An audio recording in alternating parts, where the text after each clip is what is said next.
सत्संगत जी, प्यार से कहना राम न काज। आज यहाँ शांतिपुर में जो सत्संग में सभी उपस्थित मन के भाव सभी के कि ये दातार, ये परमात्मा, ये निराकार जो भी नाम से हम संबोधित करते हैं, जहाँ पे भी एक मन का विश्वास, ये आस्था, ये एक आइडेंटिटी, ये सत्य जो हमेशा से सच था और सच रहेगा, आज भी सच है, जो समय के साथ बदलता नहीं, जो परिस्थितियों के साथ बढ़ता घटता नहीं, इसकी कोई शुरुआत नहीं, इसका कोई अंत नहीं। तो ये सच, इसको देखा जा सकता है, इस परमात्मा को अपने जीवन में लाया जा सकता है और फिर इस परमात्मा के साथ हर पल जीवन का इसके एहसास में रहकर भक्ति की जा सकती है।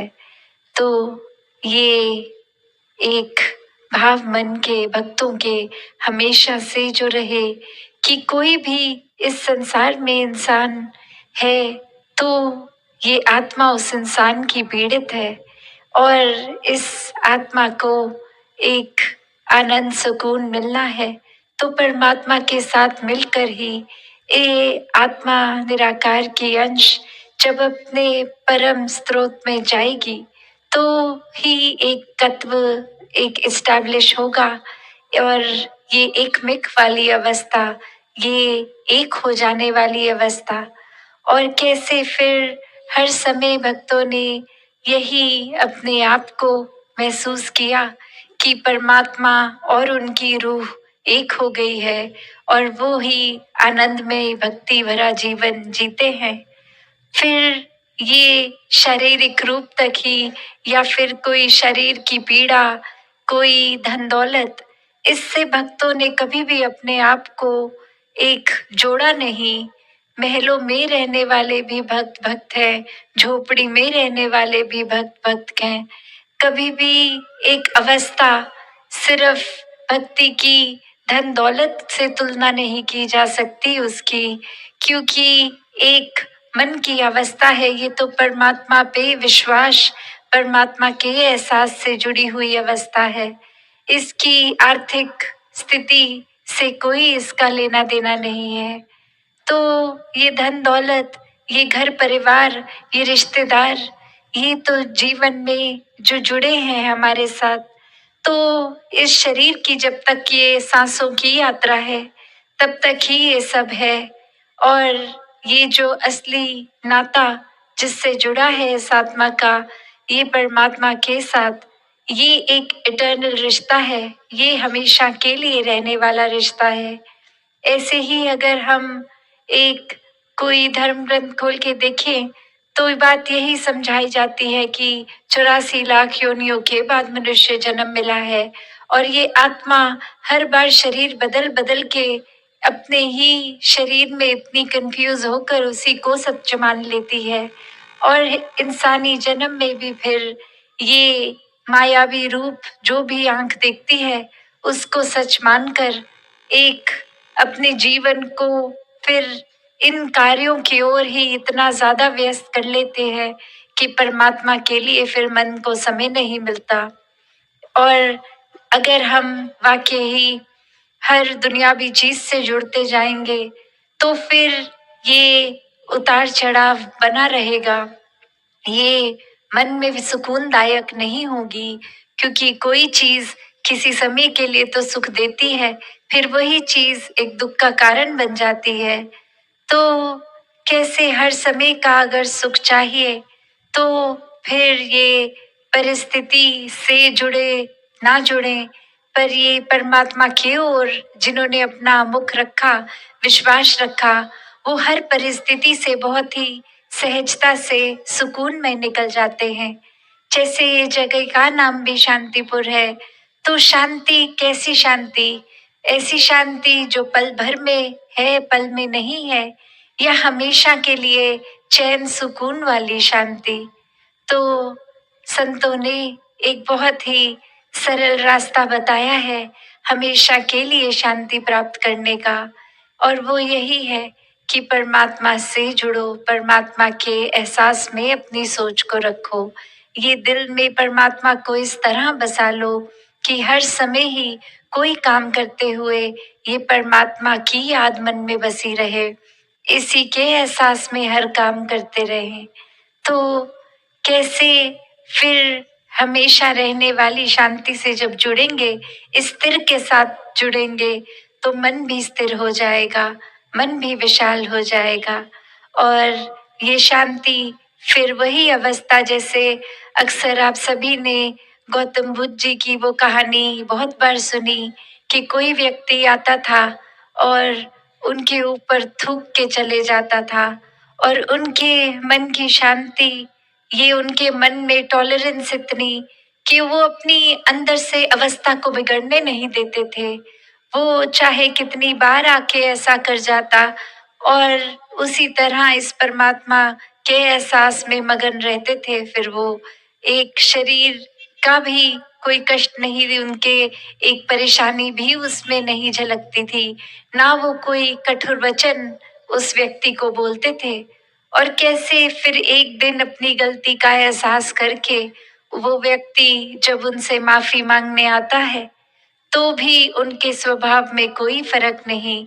जैसे जब वो थूकता था उन पे, तो उसके साथ पेश आते थे, माफी मांगने पर भी उसी तरह आए।